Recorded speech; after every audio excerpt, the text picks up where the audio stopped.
श्री राम। गुरुर्ब्रह्मा गुरुर्विष्णु गुरुर्देव महेश्वरा। गुरु साक्षात् परब्रह्म तस्मै श्री गुरुवे नमः।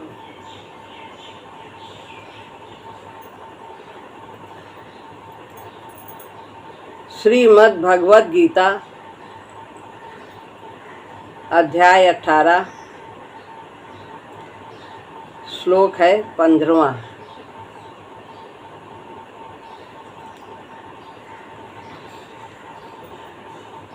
शरीर वांग मनोभिर्यत् कर्म प्रारभते नरः न्याय्यं वा विपरीतं वा पंचयते तस्य हेतवः। यहाँ धीर्य या पे 8 पूरा होता है ऊपर की पंक्ति में, उसके पश्चात ता है आधा, तो वो या के साथ पढ़ लिया जाएगा भिर्यत, और फिर कर्म प्रारभते नरः ऐसा पढ़ा जाएगा।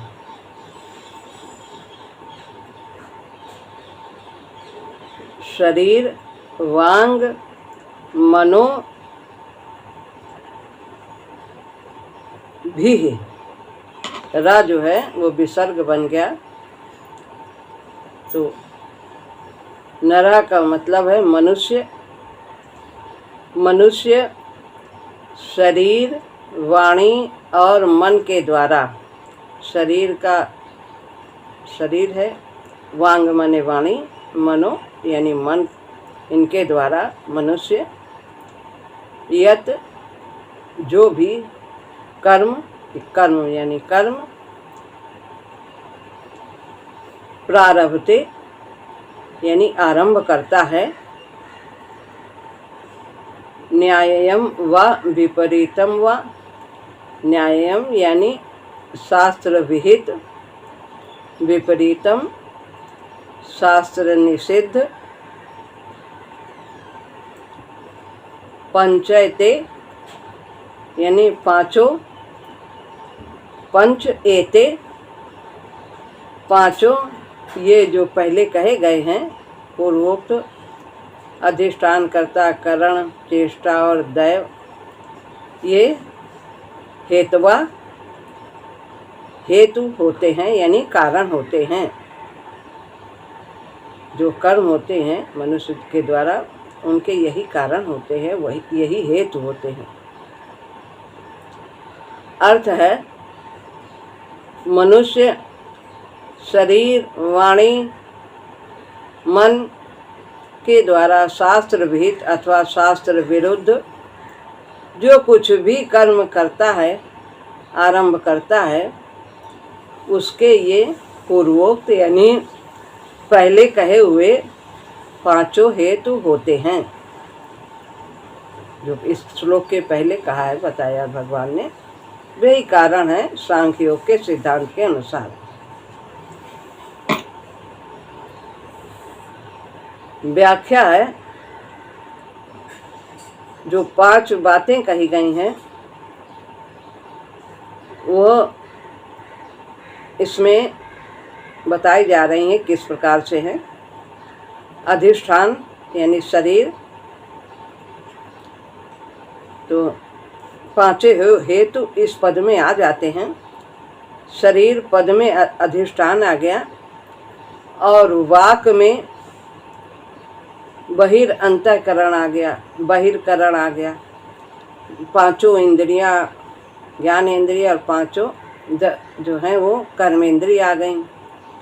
तो वाणी से तात्पर्य 10 इंद्रियों से हो गया, और मनः आया मन, तो ये अंतःकरण हो गया, मन बुद्धि अहंकार आ गया। तो इस प्रकार यह करण आ गए सभी। और नरः शब्द कर्ता के लिए आया था, अधिष्ठान कर्ता, तो कर्ता नरः के लिए आ गया। और अब प्रारब्धते यानी संपूर्ण इंद्रियों की जो चेष्टाएं होती हैं वह आरंभ करता है। जो प्रारब्धते माने आरंभ करता है। आरंभ किसके द्वारा होती है? चेष्टा के द्वारा ही कार्य आरंभ होता है। कोई भी कार्य करते हैं तो उसके लिए क्रिया करनी होती है, चेष्टा करनी होती है। तो वह प्रारब्धिक शब्द चेष्टा के लिए आ गया है। तो अब दैव की बात रही। दैव यानी संस्कार, पांचवा जो बताया था वो संस्कार। तो ये जो संस्कार है वो अंतःकरण में ही रहता है, लेकिन उसको व्यक्ति जान नहीं सकता स्पष्ट रूप से हमारे कैसे संस्कार हैं। जब उसका वो वृत्ति उत्पन्न होती है, फिर वो कार्य करता है, तब वो प्रकट होता है कि उसका क्या संस्कार है, कि सतोगुणी है, कि रजोगुणी है, कि तमोगुणी। मनुष्य शरीर, वाणी और मन से जो कार्य आरंभ करता है, अर्थात कहीं शरीर की प्रधानता से, कहीं वाणी की प्रधानता से और कहीं मन की प्रधानता से कार्य करता है शरीर। जब शरीर से करता है तो मन शांत रहता है, मन से करता है तो शरीर शांत रहता है, ऐसा होता है। जब स्थूल क्रिया करता है तो सूक्ष्म विशेषकर शांत रहता है, जब सूक्ष्म क्रिया करता है तो स्थूल शांत रहता है। जिसकी प्रधानता होती है वो चाहे शास्त्र विहित कर्म करें और चाहे इसके विपरीत कर्म करें, लेकिन हेतु जो हैं ये पांच ही होते हैं कार्यों के होने में। अधिष्ठान, कर्ता, करण और चेष्टा तथा दैव, ये पांच ही कारण हैं। इन्हीं के द्वारा कार्य होता है, अन्य कोई कारण नहीं है।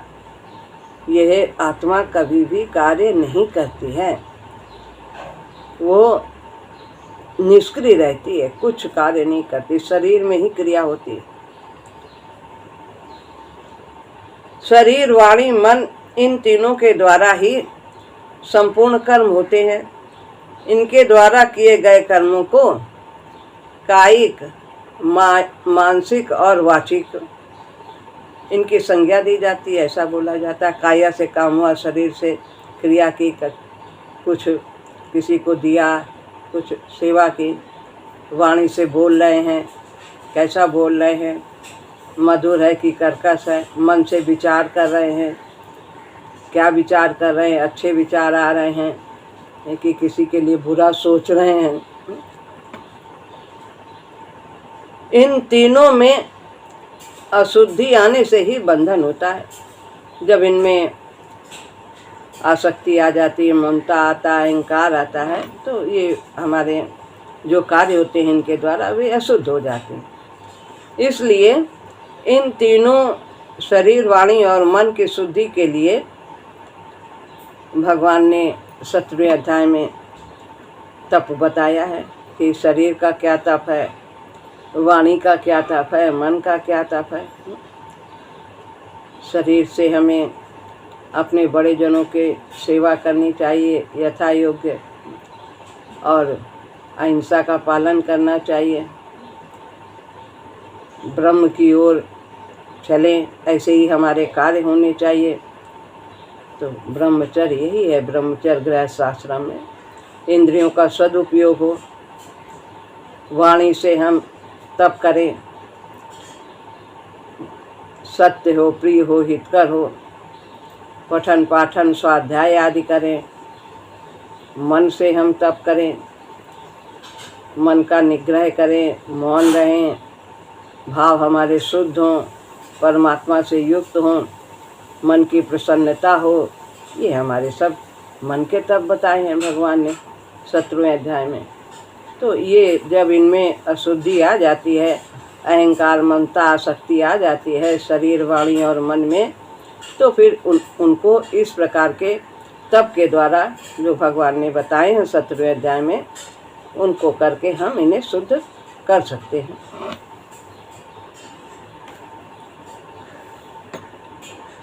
तो निष्काम भाव से किया हुआ तप सात्विक तप होता है।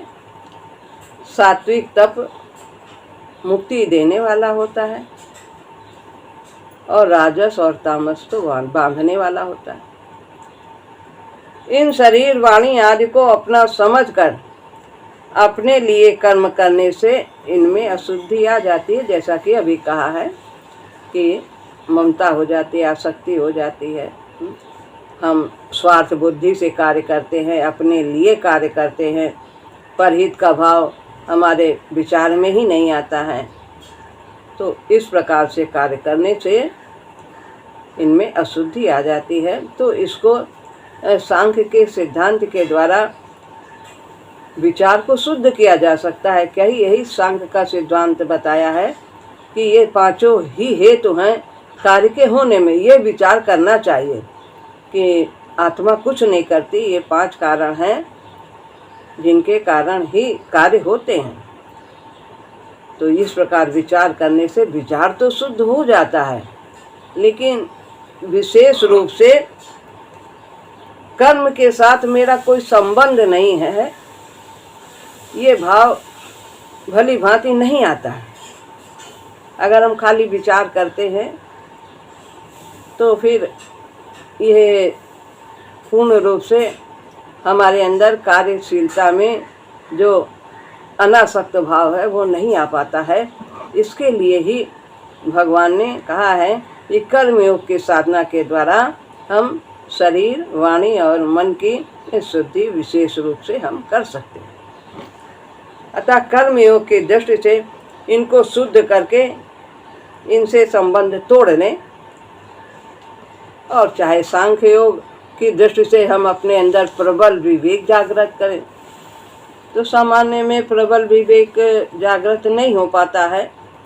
तो ये कर्म योग है एक साधन जो हमारे लिए विशेष सुलभ है। विवेक को महत्व न देने के कारण स्वयं उन क्रियाओं में से खाना पीना, उठना बैठना, सोना जगना आदि जिन क्रियाओं का कर्ता अपने को मान लेता है, वहीं पे कर्म संग्रह हो जाता है। कर्म सिद्धि तो होनी चाहिए, लेकिन कर्म संग्रह नहीं होना चाहिए। यानी कर्म संग्रह यानी संस्कार बनना। तो कर्म का इकट्ठा होना कि मैंने ये किया, मैंने ये किया, मैंने किया है, तो मैंने के लिए उसे लेने आना पड़ेगा। कहाँ आना पड़ेगा? ये संसार में आना पड़ेगा, क्योंकि जो क्रिया होती है वो भौतिक जगत में ही होती है। तो इसलिए ये सब क्रियाएं बांधने वाली हो जाती हैं यदि हमारा कर्म संग्रह होता है। परंतु जहाँ स्वयं अपने को कर्ता नहीं मानता है, वहाँ कर्म संग्रह नहीं होता। वहाँ तो केवल क्रिया हो रही, क्रिया मात्र हो रही है। इसलिए वे क्रियाएं फल देने वाली नहीं होती, बांधने वाली नहीं होती। जैसे कि बचपन से जवान होना, श्वास लेना, पाचन क्रिया हो रही है हमारे अंदर, तो इन सब में कोई कर्तृत्वाभिमान नहीं होता कि मैं बड़ा हो रहा हूँ, मेरे अपने द्वारा मैं बड़ा हुआ हूँ, मैं सांस ले रहा हूँ, मैं पाचन क्रिया का कार्य कर रहा हूँ, ये सब कोई भाव नहीं होता। तो इसमें ये भी शरीर में क्रिया हो रही, अन्य क्रियाएं भी शरीर में होती, लेकिन इन क्रियाओं में हमें कर्तापन का बोध नहीं होता, तो इसमें कोई बंधन नहीं, तो इसमें पाप पुण्य का संग्रह नहीं होता। तो इसी प्रकार जैसे ये क्रिया हो रही हैं, वैसे अन्य क्रियाएं भी होने में यही 5 हेतु कहे गए हैं। ऐसा हमारे अंदर विवेक होना चाहिए सांख्य योग के सिद्धांत के अनुसार।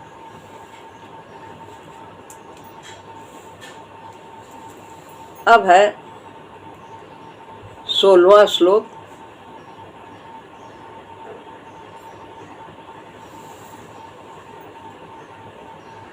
भगवान ने जो सांख्य सिद्धांत के विषय में भी बताया, उसमें कर्मों के होने में 5 हेतु बताने का आशय क्या है, क्या मतलब है, इसका वर्णन इस श्लोक में कर रहे हैं। क्यों ऐसा बता रहे हैं कि साधक को ऐसा समझना चाहिए, और जो ऐसा नहीं समझता है तो उसका क्या होता है। तत्रैवं सति कर्तारम् आत्मानं केवलं तु यः पश्यत यकृत बुद्धित्वान् न सा पश्यति दुर्मतिः। दोनों ऊपर और नीचे की लाइन में 8 के बाद संधि है, तो करतार पर 8 होता है और उसके बाद माँ है, तो माँ की बिंदी रा पर आ गई और फिर आ निकाल लिया, बड़ा आ की मात्रा है, इसलिए आत्मानम आगे पढ़ा। और नीचे की लाइन में भी वा तक 8 होता है, बुद्धित वा, और उसके बाद एक जो ना है आधा, वो वा के ऊपर ना की बिंदी लग गई, और फिर आगे ना से हम पढ़ेंगे। तो यहाँ पर बुद्धित्वान ना का ता बना देते हैं और संधि जोड़ने में ना हो जाता है, तो इसलिए यहाँ बुद्धित्वात पढ़ते हैं आगे, जब संधि तोड़ते हैं ना का ता हो जाए।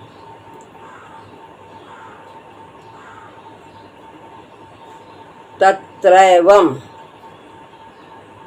तत्र यानी उस कर्म के विषय में, एवं ऐसे 5 हेतुओं के 5 कारण उस कर्म के विषय में, तत्र माने उस जो चर्चा चल रही है कर्म की, तो उस कर्म के विषय में ऐसे 5 कारण के सति माने होने पर कर्तारम यानी कर्ता, आत्मानम आत्मा को, पश्यति यानी आधा ता और या ती हो गया, और इसमें से या में से आ निकाल लिया, तो ऐसे तू माने कि तू है यहाँ पर, परंतु ऐसे 5 कारण के होने पर भी जो उस कर्म के कर्ता को, आत्मा को कर्ता मान लेता है, केवलम यानी केवल आत्मा को ही कर्ता मान लेता है,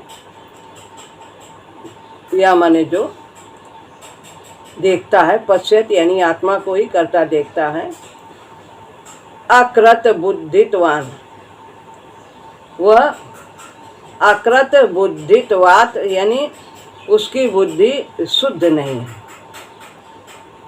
अकृत बुद्धित्वात यानी उसकी बुद्धि शुद्ध नहीं है। ना माने नहीं, सा माने वह पश्यति देखता है, दुर्मति माने ठीक नहीं है, दुष्ट बुद्धि वाला है।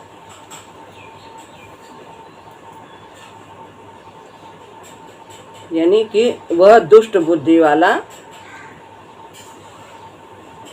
ठीक नहीं देखता है।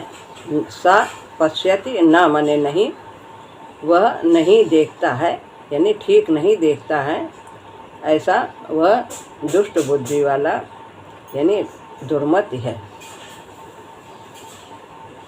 दुर्मति यानी दुष्ट बुद्धि वाला। पढ़ते हैं अर्थ। परंतु, तू माने परंतु, ऐसे 5 हेतुओं के होने पर या 5 कारणों के होने पर भी जो, या माने जो उस कर्मों के विषय में केवल आत्मा को कर्ता देखता है, पश्यति नीचे है, जो केवल आत्मा को कर्ता देखता है, सा वह दुष्ट बुद्धि वाला यानी अकृत बुद्धित्वात् यानी दुष्ट बुद्धि वाला, वह दुष्ट वह दुष्ट कह रहे हैं, दुष्ट फिर है बुद्धि वाला ठीक नहीं देखता है, क्योंकि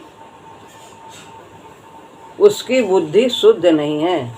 वो दुष्ट बुद्धि वाला, दुर्मत यानी दुष्ट बुद्धि वाला नहीं देखता है, यानी ठीक नहीं देखता है, क्योंकि उसकी बुद्धि अकृत बुद्धित्वान, यानी उसकी बुद्धि अकृत बुद्धित्वान है, यानी शुद्ध नहीं है।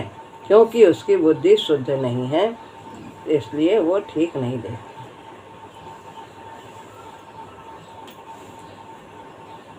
तत्रैवं सति पश्यति दुर्मति। जितने भी कर्म होते हैं वे सभी यही 5 कारणों से होते हैं, अपने स्वरूप से नहीं होते, यानी आत्मा के द्वारा नहीं होते। परंतु ऐसा होने पर भी जो पुरुष अपने स्वरूप को ही कर्ता मानता है, यानी आत्मा को ही करने वाला मानता है, मैंने किया, मेरे द्वारा हुआ, उसने विवेक को, विचार को महत्व नहीं दिया। और जड़ और चेतन, प्रकृति और पुरुष का जो वास्तविक विवेक है, अलगाव है, ये कभी एक नहीं होते हैं। जड़ और चेतन, आत्मा और शरीर, परा और अपरा, ये अलग है। जैसे कल गीता ने कहा था, तेल और पानी कभी नहीं मिलते हैं, ऐसे ये दोनों कभी नहीं मिलते, एक साथ रहते हुए भी कभी नहीं एक होते हैं। एक दूसरे के सहयोग से अपना कल्याण करते हैं, लेकिन ये दोनों तत्व से अलग अलग हैं। जो इस विवेक को महत्व नहीं देता है कि प्रकृति क्रियाशील है और चेतन अक्रिय, चेतन कुछ भी नहीं करता, इसलिए ऐसा सोचने वाला, उसकी बुद्धि में दोष आ जाता है। उस दोष के कारण वो अपने को कर्ता मानने लगता है। यहाँ पर दुर्मति और अकृत बुद्धित्वात् लिखा, 2 बार लिखे हैं, 2 शब्द। तो जो दुर्मति है वो कर्ता के लिए है, जो करने वाला है वो दुर्मति है, जो ऐसा सोचता है। और अकृतवात् यानी अशुद्ध बुद्धि के लिए आया है, कि बुद्धि उसकी अशुद्ध हो गई है, इसलिए ऐसा दुष्ट ठीक नहीं सोचता।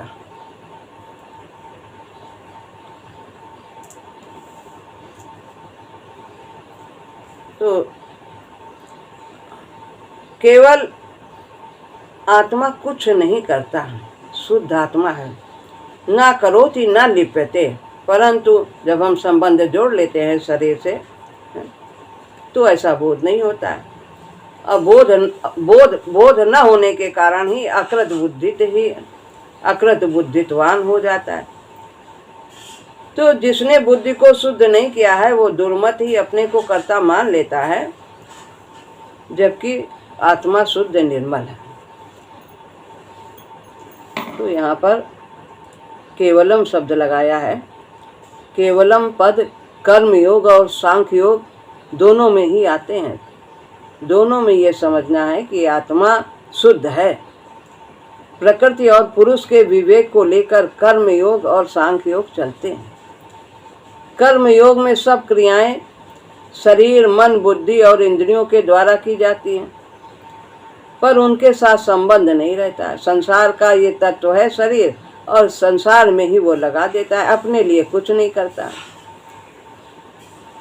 पर उनके साथ वो संबंध नहीं जोड़ता, ममता नहीं रखता। ममता न होने से शरीर, मन आदि की संसार के साथ जो एकता है, वो एकता अनुभव में आ जाती है कि ये शरीर की एकता संसार के साथ है और आत्मा की एकता परमात्मा के साथ है। तो जब हमारे अंदर ममता नहीं होगी, शरीर के प्रति आसक्ति नहीं होगी, तो फिर अन्य पदार्थों के प्रति भी नहीं आसक्ति होगी। तो जो हम एक कर लेते हैं आत्मा और शरीर को एक, तो वो एकता हमारी समाप्त हो जाती है। तो योगी लोग भी ऐसे ही कर्म करते। कायेन मनसा बुद्धिया केवल इंद्रिया रपि, सब शरीर से, मन से, वाणी से सब कार्य करते हैं, आत्मा की शुद्धि के लिए करते हैं, आसक्ति से रहित होकर के करते हैं। तो सांख्य योग में विवेक विचार की प्रधानता है और कर्म योग में संबंध विच्छेद की प्रधानता है। संसार से शरीर की सेवा, संसार की सेवा शरीर से करता है, परहित भाव से करता है, निष्काम भाव से करता है, और दोनों से ही संबंध विच्छेद हो जाता है। अब इसमें एक बात विशेष ध्यान देने की है, कर्म योग में केवल शब्द शरीर मन आदि के साथ रहने से शरीर मन बुद्धि आदि के साथ अहम भी संसार की सेवा में लग जाता है और स्वरूप ज्यों का त्यों रह जाता है। और सांख्य योग में निर्लिप्तता रहती है, मैं शुद्ध बुद्ध मुक्त हूँ, इस प्रकार की जो गंध रहती है, तो ये गंध भी धीरे धीरे कार्य करते करते करते करते अपने आप गल जाता है। ये अहम जल्दी जाता नहीं सांख्य योग में, लेकिन कर्म योग में अहम सेवा करते करते जल्दी से समाप्त हो जाता है। लेकिन जो सांख्य योग में देखा गया ज्ञानियों में कि ये अहम की गंध जाती है, देर में जाती है, देहात वो बुद्धि ये कठिनता से जाती है। तो इसलिए जाति तो दोनों में ही है, अहमता ममता, लेकिन सांख्य योग थोड़ा कठिन साधन है और कर्म योग सुलभ है, आसान है। तो हम सबको गुरु जी ने यही साधन बताया। अब यहाँ पर ये श्लोक पूरा होता है। कर्म योग करते करते विवेक विचार सब स्वतः ही आता चला जाता। श्री राम राम।